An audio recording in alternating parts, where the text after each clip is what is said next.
the best feeling kapag naghihintay na loved ones, di ba? Yung pagdating mo pa lang sa bahay, Oo nandoon. nga, nakakawala ng pagod at stress. Eh, paano kapag hindi napansin ang sweet gesture?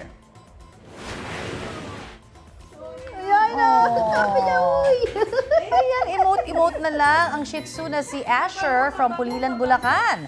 May pag-stretch pa na parang nasa isang madramang pelikula nga naman. Hindi pa na napansin ng lolang dumating, kaya ang cute na alaga, diretso sa acting. Don't worry, konting buhat at lambing lang daw ang kailangan para suyuin si Asher. Ang best outdoor performance. Mahigit 360,000 na ang views, kaya trending! Ayun naman, ang sweet naman yan talaga. Oo, diba? may pa-stretching nga. Pansinin nyo siya.